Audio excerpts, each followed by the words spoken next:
So today I wanted to talk about my experience I played Groningen. So I wanted to talk about I played Groningen in 2013. So normally, around about the Christmas period, I play Hastings.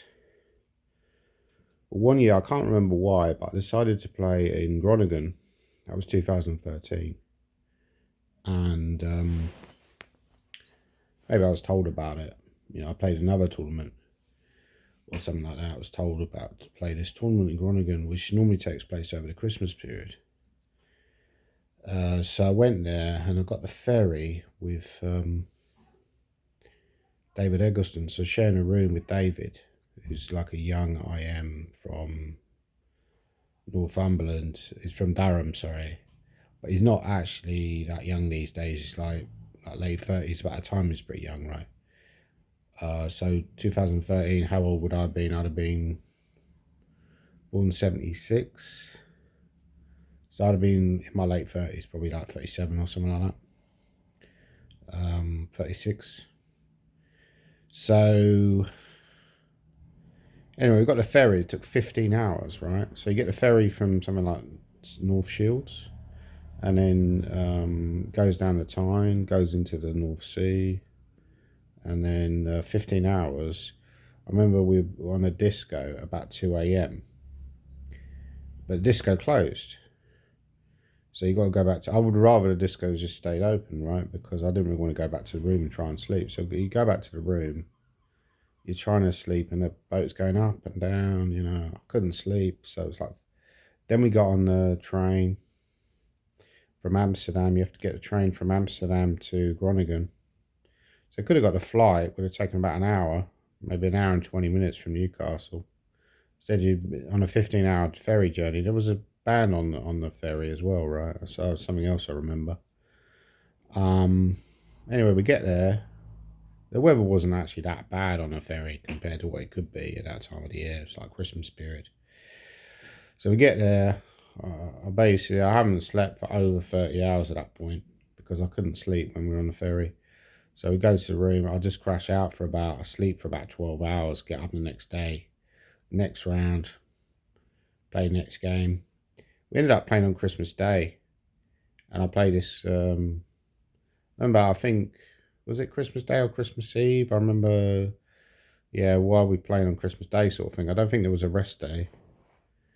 Remember, I played this guy who's like an IM, and I got annoyed because he said something like, I didn't have to do anything special to win the game at the end. And I was like, what are you talking about? But I think it basically just, it wasn't being nasty. It was just sort of like, just an expression. And then, anyway, it was a lovely place actually, Groningen. If you've never been there, I would recommend playing that tournament because it's still going on these days as well. There's also the Wilton Cup around about that period.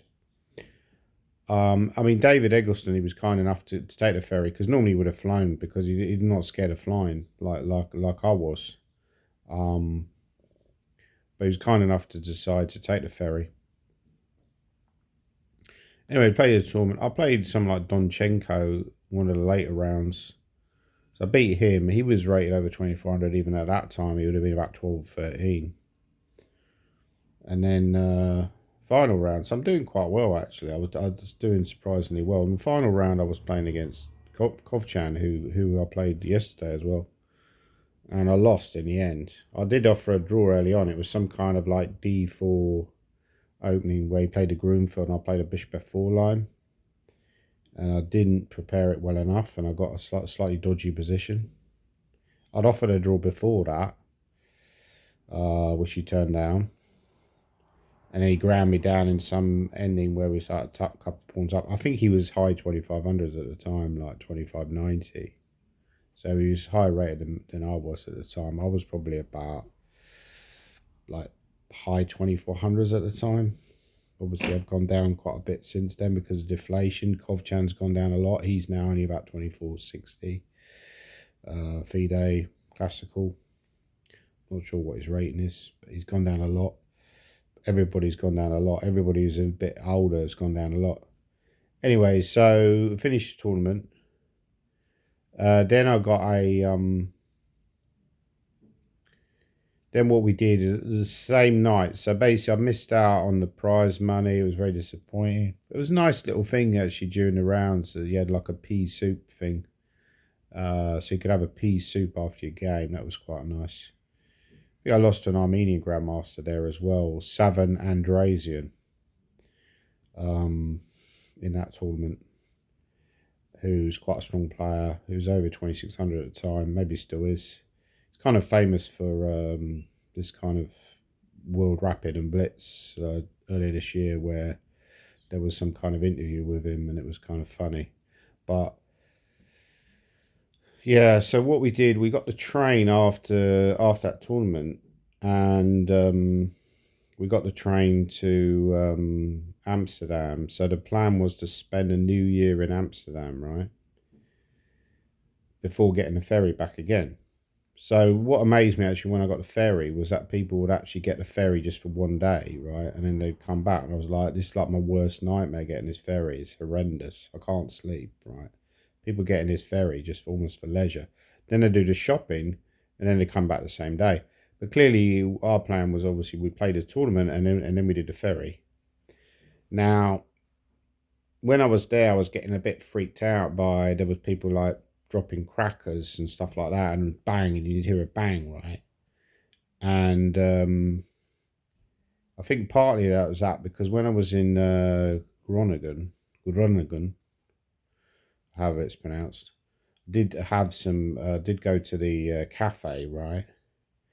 And because of that, I was watching like what was it called, Family Guy on the TV, and I was crying with laughter. It's this episode where he's in Santa Claus and he's sort of like fighting these elves, or I don't know what it was, like some stupid one that they were showing in the cafe, and I was like crying with laughter. So it was clearly already in my system. I then went to Grasshopper's Cafe, get quite strong weed, right? And I remember the guy who was like selling it looked quite violent, he sort of seemed quite an aggressive person. I think that's the thing about weed, it does actually make you aggressive as well. People go on about how it chills you out and all that kind of stuff, but it also can make you aggressive, make you depressed. There's different varieties. There's this stuff that's been laced with this chemical THC. Um, I think there's the natural weed you can get from plants, which isn't as bad, but I think the stuff they sell there is quite strong. Anyway, so we finish the whole trip. I come back to Anik, and I'm in the house, and this is 2 or 3 days later. I take some Lemsip, so I'm feeling a bit miserable. Take some Lemsip, and it must have reactivated my system because I went upstairs. I'm lying on the bed, and I hear this sort of car come in right outside on the road, and this sort of sense of dread just overwhelms me. I just have this like massive sense of like a panic attack coming on, like the worst panic attack I've ever had.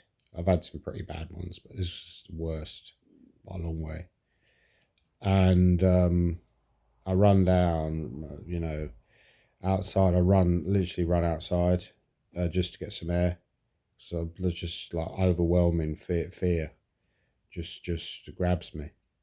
So that Lemsip had reactivated my system and reactivated the drugs that were still inside my system, hadn't completely worn off. So I have this horrible sense of fear, and it was like this overwhelming knowledge that my life was just heading for like hell or whatever. And over the next few days, it gradually came out of my system, but I'd have these reoccurring moments where I remember waking up one night and I was just had this sort of vision of hell, and it was pretty horrendous. I remember I read this book actually by, so obviously since then I've stayed away from any of that. I wouldn't touch any of that with a barge pole, because I do suffer from anxiety issues, and clearly when you do, it can be dangerous to take mind altering substances because they are letting you, look inside yourself and that can be dangerous if you don't like what you see. I read this book by Paddy Chayefsky called Altered States, and there's this guy. It's played the film is played by William Hurt. I believe his girlfriend in the film is played by the same actress who plays Lara Lane in Superman 3. I was watching a Superman documentary the other day with Christopher Reeve. So Christopher Reeve was obviously in Superman 3. Richard Pryor was in that film as well. Maybe the guy from the Avengers was in that, plays a baddie. It's like, and then his sister is like, the actress who plays his sister. She ends up sort of like becoming this supercomputer, merging with this supercomputer. If you ever watch the film, it's not as good as the first two Superman. The first two Supermans were really, really good. I thought the second one was the best one with General Zod, right? Played by Terrence Stamp, brilliant. Especially the first scene where he's basically screaming at Marlon Brando character, So that was a really good film. But yeah, I think, anyway, going back to All States, yeah, that's quite a good film, right? And based on this book by Paddy Chayefsky, who's a Polish American writer, I believe. Anyway, the subject of the book is all about how this guy goes through these transformative experiences because he's trying to search for something. And he's working at this university, and he takes like this peyote, goes out to South America, takes this peyote, starts to see these visions, and then he's got this kind of like tank where you can immerse yourself, and you sort of like, you don't get any kind of feeling, or what's it called again? There's like a name for it, I can't remember, but should know this, right? It just turns off your senses, so you sort of lose your sense of self, and but that leads to kind of a breakdown, and he starts to have more and more extreme kind of visions, and so this thing is growing inside him, because he's kind of woken up this kind of thing that's growing inside him. That's the idea of the book, right? And the only thing that can save him is his love for this woman, essentially. So that's really the idea of the book, really, that the universe is this terrible and horrible thing, and we've only got this tiny little bit of like love that can save us. That if we could just cling to that. So anyway, that was my sort of story book, about my experience. It's quite an extreme experience I had. Obviously, since then, I've not touched anything like that. Did start smoking, like, that was another bad experience, like many years ago. Started smoking regularly because I used to smoke cigarettes at chest tournaments. I would nick cigarettes off, or other people would offer them to me. Like a good friend of mine, John Naylor, would offer me cigarettes, and I'd smoke cigarettes given to me by friends of mine. And then I started smoking regularly because I didn't want to rely on people, so I started smoking regularly. It was a really stupid decision, and so I've got quite an addictive personality. I remember I used to get the stubs off the floor. So once I'd finished with a cigarette and I didn't have any cigarettes left, I'd get the stubs off the floor and then relight them. That's how addictive you'd get. And yet really it's only the first cigarette of the day that had any kind of like, if you hadn't had a cigarette for a while, you get that hit. But then it was just habit. Like the cigarettes after that wouldn't do anything for you. And it started to make me more and more depressed. You stunk. Had an immediate bad effect on your health. It's not just a long-term effect. It's a bad, and I'd start to get very asthmatic. I mean, I was already asthmatic, and it would make my breathing even worse. To the point where I'd have to stop walking. So I'm very kind of, not, I wouldn't say anti, but very aware of like the bad effects of smoking. And fortunately, I quit. It was very stupid to start in the first place. When I was a kid, actually, I used to see these Superman adverts where he'd crush these cigarettes, and I used to think, yeah, brilliant, I'd never smoke. when you get older, you get like addictive sort of personality. Like got an addictive personality where I'm trying to escape from something. Like chess is a little bit like that as well. You're like escapism. You sit there and you think for 3 hours, where you're escaping from anything that bothers you in normal life because you're like, you're lost in that chess game. So yeah, I've got an addictive personality, but as far as weed is concerned, I was never really addicted to it. I don't think, but I just had some very bad experiences on it, and I would just never recommend anything like that to anyone. I just think it's a bad idea, full stop, in my opinion. I've also had some friends who've been badly affected by stuff like that. So I wouldn't recommend it to anyone. Anyway, that was my storyline about playing in Groningen in 2013. It was quite an enjoyable experience. Whether I'd go back there, I don't know. It's much easier to play Hastings because Hastings is just, it's in England. So all you got to do is get the train, get down to Hastings. A lot of the time when you play tournaments abroad, it's because there's nothing else on at the same time in England. But then again, it's boring also to play in England all the time, because you see the same faces. You want to go abroad. You want to sometimes play abroad because it's more, especially if the tournaments are more challenging. When I played Citages, for example, that's a very tough tournament. It's like a mini European Championships in some ways. There aren't that many good tournaments in England. So coming up, you've got the English Championships, and then you got the British Championships, which I think they moved the English Championships because it was too close to the World Team Rapid Play Championships.